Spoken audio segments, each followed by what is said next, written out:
welcome back to Elfo Deco. I just got a lot of new resin block molds in, and so you'll probably be seeing a few more flower preservation videos coming soon, and today is one of them. We are going to be preserving some flowers in this really cute gemstone block mold, and I have worked with it before already, but today we will create another one because the shape is just so beautiful. So this was done in 2 layers, but in the span of several days. So I will show you step by step how we make this and explain to you how it's done. Let's get started. We have some dried dahlias here for the gemstone block today, and our gemstone mold is from AAJ Molds.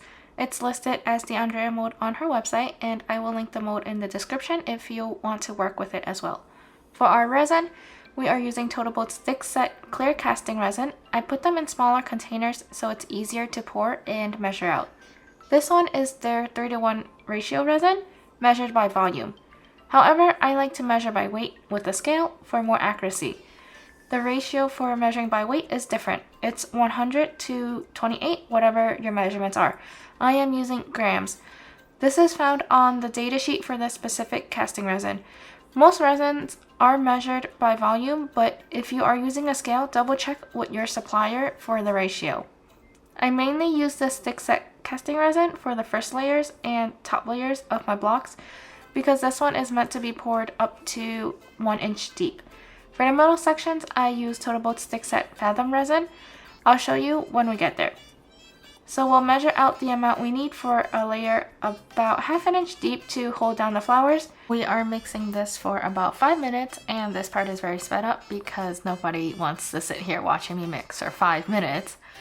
When we're mixing, make sure to get the sides and the bottom of the bucket.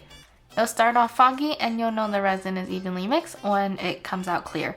I usually mix for 2 more minutes after that just in case. Keep in mind that this is a casting resin, so there is a longer work time. The work time for this is about an hour.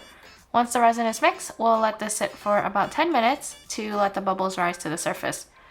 This resin is really thin, so it's pretty good at releasing bubbles itself. You can see that as I am pouring, it looks like I am pouring water. Once our resin is in the mold, we can start with the flower placement. For this block, we are working with the top facing up, so we'll place the flowers exactly how we want to view them. You can also work backwards with this mold, with the bottom facing up, and your gem will have a different view as well since this isn't a symmetrical shape. They'll both turn out really nice, so the view and placement is up to you to decide.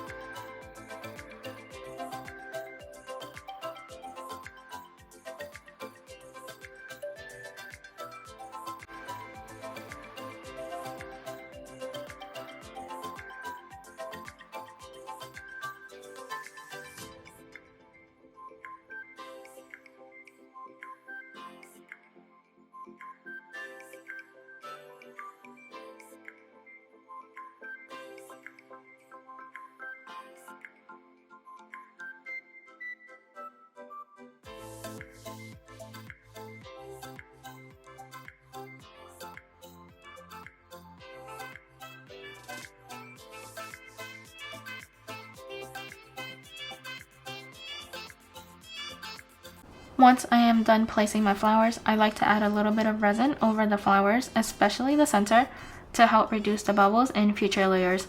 Then we'll let this set for 12 hours to harden, and we'll be back to pour the second layer.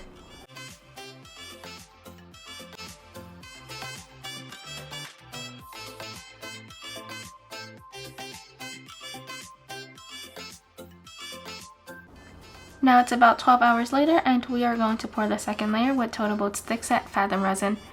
I already pre-mixed it and let it rest for a few hours now actually. This resin has a really long work time, maybe about 12 hours. So I mixed it a few hours ago off camera and let it sit for the bubbles to rise and to thicken a little. That's just so the resin isn't sitting in the mold for so long because epoxy is harsh on your molds. Now it's 36 hours later and we are ready to demold this gem. We have to be really careful when we're demolding this because I didn't pour the block all the way to the top, as you can see here. When the mold is only half filled, there's a high chance of the piece scratching the mold inside, so you have to be really careful. Look at how lovely this block turned out. The flower is perfectly preserved in the block. Unfortunately, we couldn't get the entire beauty of this gem mold because I didn't want a thick layer of clear resin above the flowers, but you can check out my previous preservation videos to see the full beautiful gem. A top coat is needed to complete the piece, but let's take this outside to see how it shines in the sunlight. I have another tutorial that goes over top coating that you can check out next if you need some guidance. Look at this beautiful flower. The clarity of this resin makes the flower look so fresh close up, as if it was not in resin but still on the stem.